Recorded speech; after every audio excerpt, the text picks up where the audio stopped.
जया बच्चन जी के बारे में मुझे कुछ कहना है, क्योंकि जया जी हम सबसे बड़ी है, हम उनको सम्मान करते हैं, उनके भावना को मैं सम्मान करती हूँ। लेकिन उनके जो युवाओं के ड्रग्स के बारे में, इंडस्ट्री के बारे में जब बात कर रही थी, तो मुझे ऐसा लगे कि कहीं ना कहीं राजनीति कर रही है। ये बात राजनीति करने की नहीं है, ये बात हमारे परिवार से, मतलब हम ऐसे कहते हैं कि ये charity should be start from the home. तो हम अपने तरफ से कैसे आवाज़ उठाएंगे, उसके हिसाब से हम जनता के बीच में जा सकते हैं। लेकिन जिस तरह उन्होंने, जया जी ने उनके बहुत उनका जो एक्सप्रेशंस देखने के बाद, उनके जो भावना देखने के बाद मैं बहुत ही चिंतित थी। इसलिए चिंतित थी कि जिन अमर सिंह जी ने बच्चन परिवार को, उन्होंने उनके मुश्किलों में, अमर सिंह जी, आदरणीय अमर सिंह जी अब हमारे बीच में नहीं रहे, लेकिन बच्चन परिवार के लिए उन्होंने बहुत कुछ किए, मुश्किलों में उनके साथ खड़े थे। लेकिन जब अमर सिंह जी उनके सेहत को लेकर वो ज़िंदगी और मौत के बीच लड़ रहे थे, तो मैं ये पूछना चाहती हूँ कि जया बच्चन जी कहाँ थे? जया बच्चन जी कहाँ थी? अमित जी कहाँ थे? मतलब जो स्नेह के लिए प्रतीक होते थे अमर सिंह जी, तो उनके बारे में आज मैं यही सोच रही हूँ कि जया जी का एक सेंटेंस उन्होंने बताया था, किस थाली में खाते हैं उसी थाली को छेद करते हैं। ये कौन कर रहा है? कौन किसको किया है?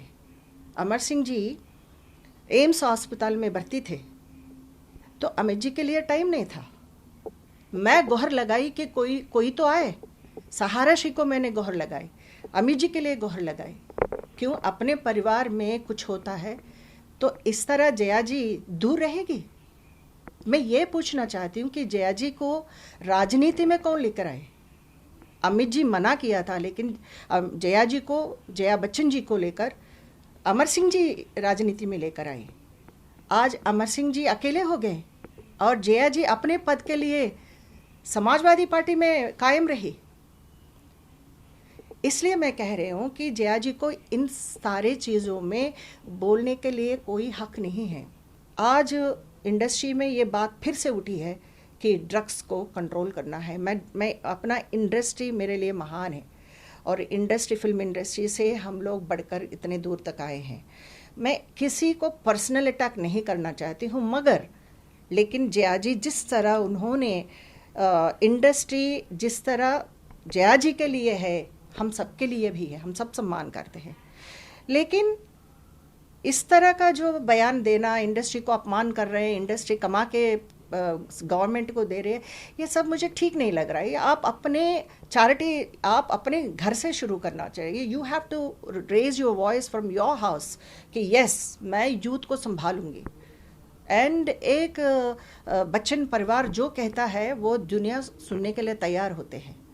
इसलिए मैं चाहती हूँ, मैं चैलेंज करती हूँ, क्या आप ये काम करोगे? इस माफिया को, इस ड्रग एडिक्टेड युवाओं को आप हाथ दे के उनको संभल पाएंगे, ठीक कर पाएंगे?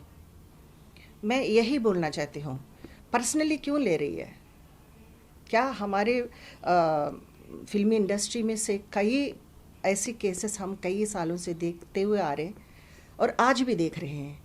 और सुशांत इतने सारे, इतने जो मतलब यंगस्टर होने के बाद भी, इतना जो उनका जो करियर कामयाब होने के बाद भी, वो लड़का जो है मतलब या खुदकुशी का है या मर्डर का है, लेकिन इंसान तो चला गया।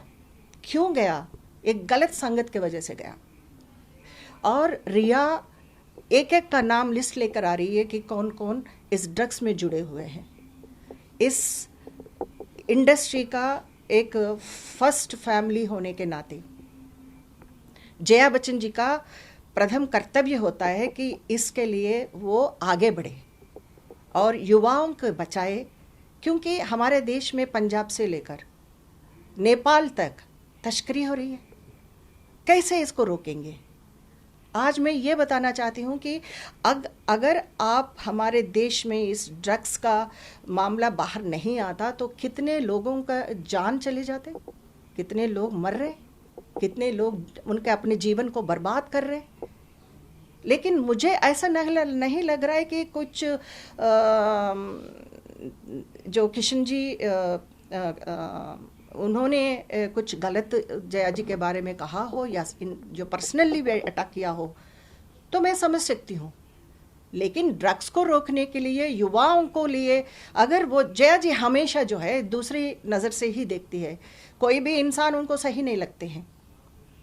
तो मैं ये चाहती हूँ कि गवर्नमेंट से, सरकार से मैं भी मांगती हूँ, मैं गुहार लगा रही हूँ मैं भी, कि जिस रास्ते से युवाओं के लिए बर्बादी दिख रहा है उनको रोकना चाहिए और सख्त से सख्त उनका कार्रवाई शुरू होनी चाहिए और इसको रोकने के लिए सरकार पूरी तरह प्रयास करे और कई लोगों को इस भारत देश में जो युवाएं इस देश को निर्माण करने वाले हैं उनको ताकत दे।